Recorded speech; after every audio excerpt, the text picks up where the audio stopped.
बिस्मिल्लाहिर्रहमानिर्रहीम। आज का जो हमारा टॉपिक है वो है electric polarization of dielectric. Topic start करने से पहले सबसे वही रिक्वेस्ट है, जिन्होंने अभी तक चैनल सब्सक्राइब नहीं किया है वो चैनल सब्सक्राइब कर लें ताकि आपको हर नई आने वाली वीडियो जो है मिल सके। अगर आपको मेरी वीडियोज़ जो है लेक्चर अच्छे लगे, पसंद आए, तो इनको लाइक, शेयर और कमेंट ज़रूर करें।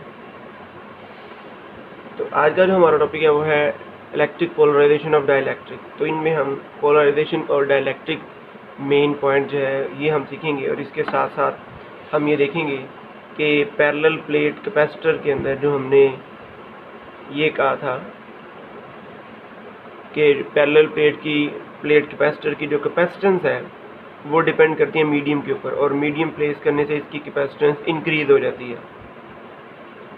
तो आज हम ये रीज़न भी देखेंगे कि why capacitance of parallel plate capacitor increases by placing dielectric between the plates. तो हमें यहाँ पे आज मेन पार्ट जो इसका ये वाला सॉल्व करना है, और बाकी हम इन टर्म्स के बारे में जो है वो सीखेंगे। इनको सीखने के लिए मैं यहाँ पे अभी एक पैरेलल प्लेट कैपेसिटर जो है ड्रा करूँगा, जिसमें हम एक डाइलेक्ट्रिक प्लेस करेंगे, और वो कुछ यूँ होगा। ये आपके पास एक पैरेलल प्लेट कैपेसिटर है जिसकी एक प्लेट पॉजिटिवली चार्ज है और दूसरी प्लेट नेगेटिवली चार्ज है। जब आप इसके दरमियान में कोई डाइलेक्ट्रिक प्लेस करते हैं, तो डाइलेक्ट्रिक के प्लेस करने से क्या होता है, पहले तो देखते हैं डाइलेक्ट्रिक है होता क्या है। जो डाइलेक्ट्रिक है ये एक इंसुलेटर होता है, एक इंसुलेटिंग मटीरियल है। इंसुलेटर किसको कहते हैं? जो इलेक्ट्रिसिटी या चार्जेस के फ्लो को जो है वो रुकावट होता है, चार्जेस को गुजरने नहीं देता। तो वैसे तो हमें ये पता है कि हर एक मटेरियल जो है एटम्स से मिलके बना है, और एटम की जो कम्बिनेशन, जो कंस्ट्रक्शन है वो कुछ इस तरह से दरमियान में पॉजिटिव है, और इसके गिर्द जो है ये इलेक्ट्रॉन यानी कि नेगेटिव चार्ज जो है वो रिवॉल्व कर रहा है, और इसकी शेप ऑलमोस्ट हम कहते हैं स्फेरिकल है। लेकिन जब यहाँ पे हम एक डाइलेक्ट्रिक जिसके अंदर बहुत से एटम्स होंगे इस तरह से, ऐसे ये इस तरह से ओरल शेप में होंगे, गोल शेप में, तो जो ही आप इनको चार पैरेलल प्लेट्स के दरमियान रखेंगे तो इनकी ये वाली जो शेप है ये चेंज हो जाएगी। यानी कि ये जो पॉजिटिव और नेगेटिव प्लेट्स हैं ये क्या करेंगी, इसकी ये वाली शेप को जो है वो रेजिस्ट कर देंगी, और इसकी शेप किस तरह की बन जाएगी, ओवल शेप। यानी कि नेगेटिव एक तरफ झुक जाएगा और पॉजिटिव एक तरफ, दोनों जो है वो कुछ फासले के साथ जो है वो एक दूसरे की तरफ आ जाएंगे। नेगेटिव पॉजिटिव, नेगेटिव पॉजिटिव, इस तरह ये सारे इसके अंदर पोल्स, इस तरह ये सारे ना इसके अंदर डाईपोल्स बन जाएंगे। अब डाईपोल क्या होता है, इसको भी अभी हम जो है यहाँ पे डिफाइन करते हैं। जैसे यहाँ पे आप देख रहे हैं कि पॉजिटिव और नेगेटिव चार्ज जो है वो कुछ सेपरेशन के साथ एक दूसरे से दूर दूर हो जाएं, तो तब एक पॉजिटिव पोल और एक नेगेटिव पोल क्रिएट हो जाएगा। तो ये जो दोनों पोल्स हैं इनको हम मिला के कहते हैं dipole. Di mean two, dipole जो है वो क्रिएट होता है, और इस डाईपोल के क्रिएट होने के फिनोमिना को, इस फिनोमिना को हम कहते हैं पोलराइजेशन, पोलराइजेशन ऑफ डाइलेक्ट्रिक। तो इनको हम कुछ इस तरह से डिफाइन करते हैं। तो इसको जो हम यूँ डिफाइन करते हैं, two equal and opposite charges separated by a small distance.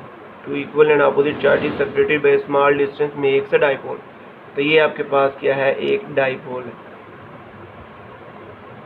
और इसी तरह इस फिनोमिना को, जिसमें क्या होता है, जब इंसुलेटर आप किसी भी इलेक्ट्रिक फील्ड के दरमियान रखते हैं तो नेगेटिव और पॉजिटिव चार्जेस जो हैं उस इंसुलेटिंग मटेरियल के एटम्स या मॉलिक्यूल के स्लाइटली सेपरेट हो जाते हैं। तो इस फिनोमिना को हम क्या कहते हैं, पोलराइजेशन। और ये जो स्लाइटली सेपरेट होने वाले पोल्स बनते हैं इनको हम क्या कहते हैं, डाइपोल। अच्छा, अब इसके बाद हमने जो इसका एक क्वेश्चन करना है वो क्या है, वो ये है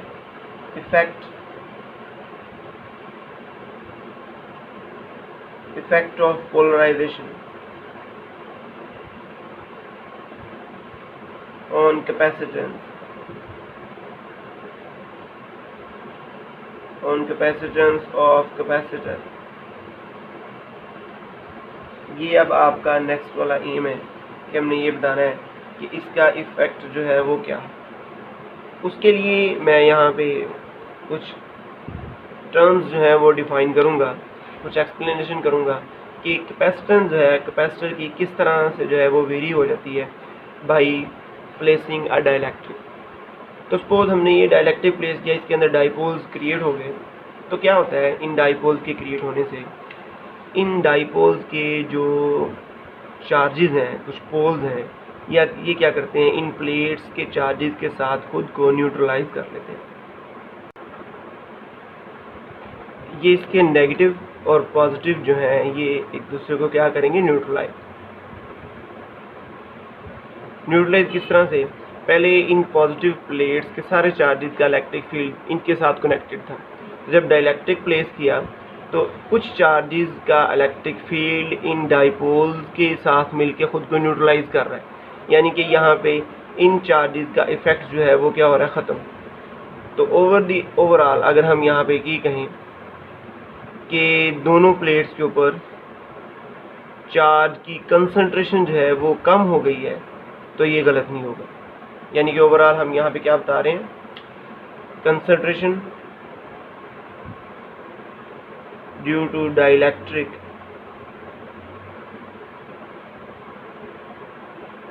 concentration of charges on plates will reduce। तो चार्ज की कंसंट्रेशन रिड्यूस होने की वजह से क्या होगा, according to surface charge density formula, आपके पास ये जो सिग्मा है ये क्या हो जाएगा, डिक्रीज।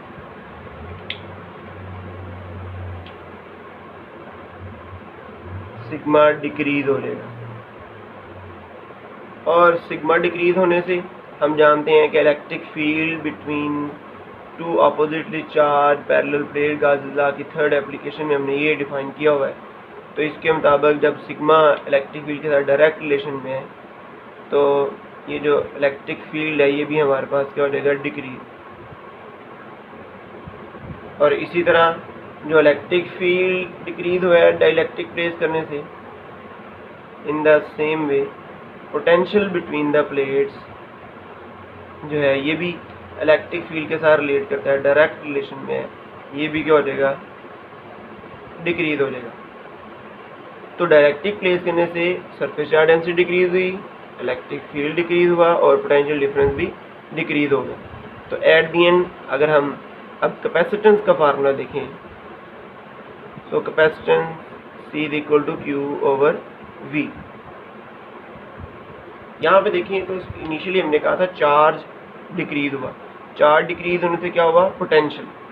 तो जिस रेशो से चार्ज डिक्रीज हो रहा है उसी रेशो से पोटेंशियल डिक्रीज हो रहा है। लेकिन अगर हम दोनों का कंपैरिजन करें, ये भी मैंने स्टेटमेंट दोबारा रिपीट कर रहा हूँ, जिस रेशो से चार्ज डिक्रीज हो रहा था उससे ज़्यादा रेशो के साथ पोटेंशियल डिक्रीज होगा। तो जब पोटेंशियल डिक्रीज हो रहा है तो हम ओवरऑल यहाँ पे जो इफेक्ट देखेंगे इसकी वजह से देख रहे होंगे, पोटेंशियल की वजह से। तो पोटेंशियल जो है वो कैपेसिटेंस के साथ इन्वर्स रिलेशन में है, तो इसलिए हम कहेंगे at the end capacitance of capacitor will increase. तो ये हमने यहाँ पे इस तरह से एक्सप्लेन करना है इसको। आपने इसको जो है वो पैराग्राफ या स्टेटमेंट की शक्ल में लिखना होगा अगर ये शॉर्ट क्वेश्चन जो है वो आ रहा हो। तो ये था आपका एक topic, electric polarization of dielectric. तो नेक्स्ट हमारा टॉपिक है charging and discharging of capacitor. Charging और डिस्चार्जिंग ऑफ कैपेसिटर में अगर हम यहाँ पे देखें तो आपके पास एक रजिस्टर है जिसको आप R के साथ रिप्रेजेंट कर रहे हैं, एक कैपेसिटर है जिसको C के साथ, एक बैटरी है जिसका पोटेंशियल जो है वो V0 है, और यहाँ पे एक डबल स्विच है जो कि A और B के साथ कनेक्टेड, इसकी दो पॉसिबिलिटीज़ हैं। तो यहाँ पे हम देखेंगे अगर आप इस स्विच को A के साथ कनेक्ट करें तो तब ये कैपेसिटर चार्ज होगा, और अगर आप इसको B के साथ कनेक्ट करें तो तब ये इस रजिस्टर के थ्रू जो है वो डिस्चार्ज होगा। तो अभी हम पहले जो है इसकी चार्जिंग प्रोसेस जो है वो देखते हैं कि अगर आप कहें कि ये आपके पास जो है वो चार्जिंग की तरफ जो है वो स्टार्ट हो रहा है,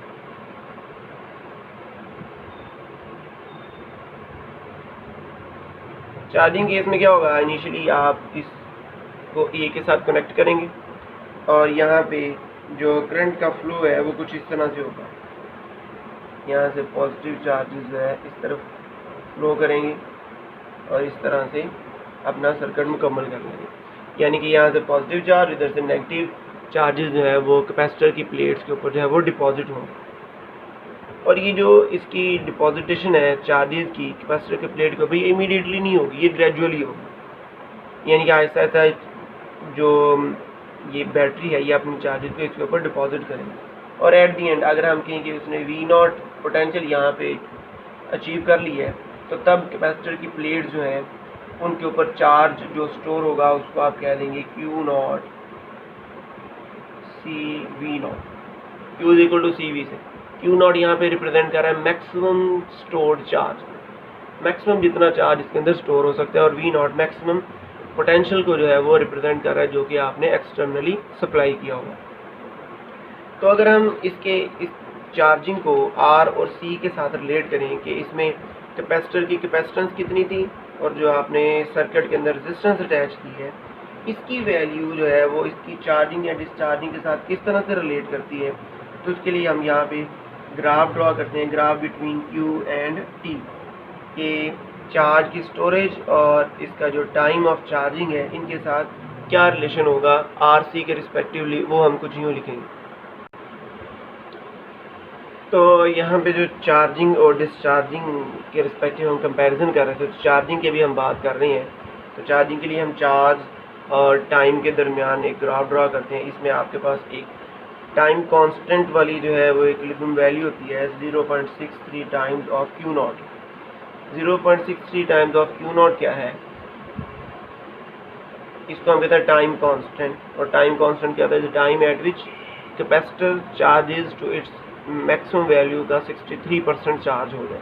या फिर आप यूँ कह दें कि मैक्सिमम चार्ज Q0 का 0.63 टाइम्स अगर चार्ज हो जाए तो हम इसको कहते हैं, इतने टाइम का हम कहते हैं टाइम कांस्टेंट। यानी कि वो टाइम जिसके अंदर कैपेसिटर अपनी मैक्सिमम वैल्यू का 63% चार्ज हो जाए, या फिर आप यूँ कहें 0.63 times of its equilibrium value का चार्ज हो जाए, उतने टाइम का हम कहते हैं टाइम कांस्टेंट। ये हमने हर एक चार्ज के लिए, हर एक कैपेसिटर के लिए टाइम कांस्टेंट को इस तरह से डिफाइन किया हुआ है।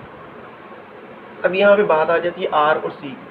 तो R और C का प्रोडक्ट जो है ये बड़ा रोल प्ले करता है कैपेसिटर की चार्जिंग के ऊपर। तो अगर आप चाहते हैं कि कैपेसिटर जो है रैपिडली चार्ज हो, तो इसके लिए आपको R और C का प्रोडक्ट जो है वो लार्ज रखना होगा। तो R और C का प्रोडक्ट जो है जितना लार्ज होगा, कैपेसिटर जो है वो उतना एक्सटेंडेड टाइम के अंदर जो है वो चार्ज होगा। RC का प्रोडक्ट जितना लार्ज होगा, कैपेसिटर चार्ज होने में उतना ही ज़्यादा टाइम लेगा। और अगर RC का प्रोडक्ट स्मॉल हुआ तो कैपेसिटर रैपिडली चार्ज होगा। बात फॉलो कर रहे हैं?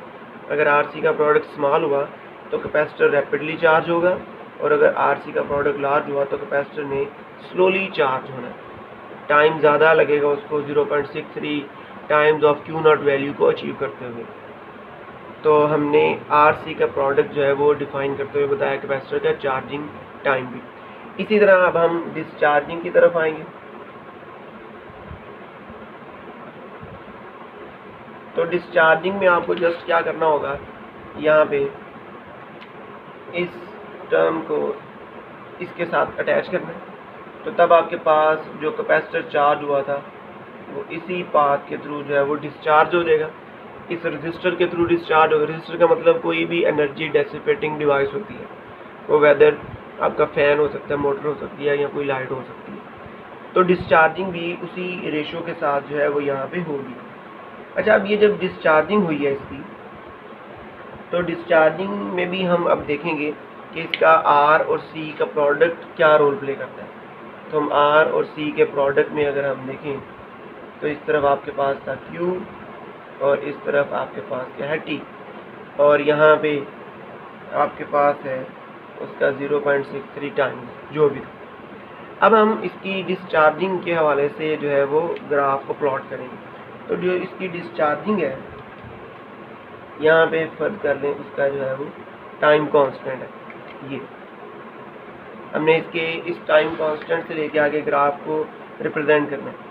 तो अगर वो कैपेसिटर जो रैपिडली चार्ज हुआ है उसने रैपिडली ही डिस्चार्ज होना है, यानी कि इस कैपेसिटर का आरसी का प्रोडक्ट क्या है, स्मॉल, और वो कैपेसिटर जो थोड़े टाइम के बाद जो है वो चार्ज हुआ था, उसको टाइम ज़्यादा लगा तो उसका डिस्चार्जिंग टाइम भी जो है वो भी ज़्यादा होगा।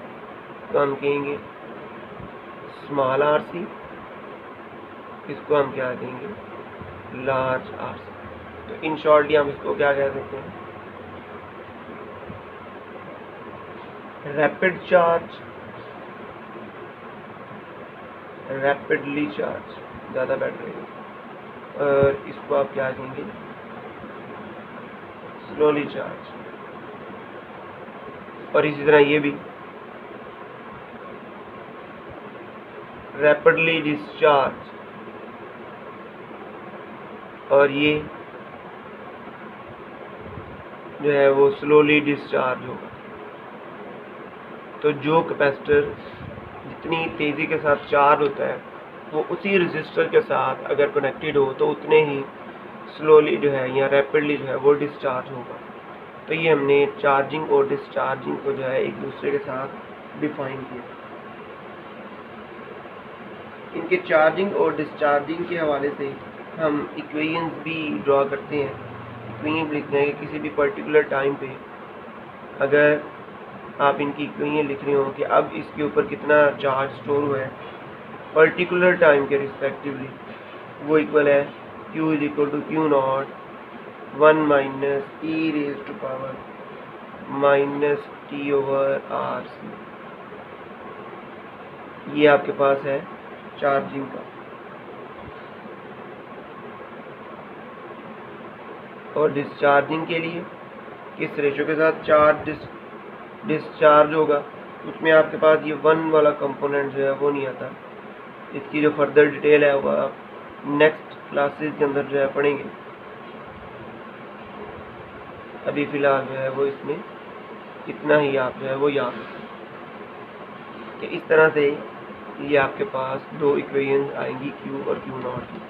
और यहाँ पे टाइम कांस्टेंट को हम इस तरह टॉ के साथ रिप्रेजेंट करें, जिसको आप RC कहते हैं, टाइम कांस्टेंट। ये इसका जो है वो सिंबल भी है। इसकी लास्ट वाली एग्जांपल है इस चैप्टर की, लास्ट एग्जांपल।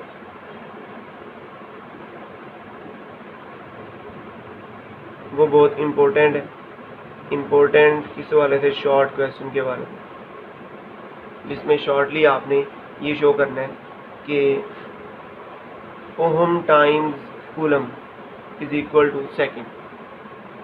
आर का यूनिट क्या है, ओहम। सी का कैपेसिटेंस का farad, ohm times farad, sorry, इसका यूनिट क्या है, ओहम फेरेड। तो कहते हैं ओहम टाइम्स फेरेड प्रूव करें कि किसके इक्वल है, 1 सेकेंड की। तो ये आपने वहाँ पे प्रूव करना था। इम्पोर्टेंट एक्सरसाइज की इम्पोर्टेंट एग्जांपल है ये, और ये एज ए शॉर्ट क्वेश्चन के तौर पे पेपर के अंदर आती है मोस्टली। आज का लेक्चर इतना ही। नेक्स्ट लेक्चर के लिए आप चैनल को सब्सक्राइब ज़रूर करें ताकि आपको हर आने वाली वीडियो जो है वो इजीली मिल सके। तब तक के लिए अल्लाह हाफिज़।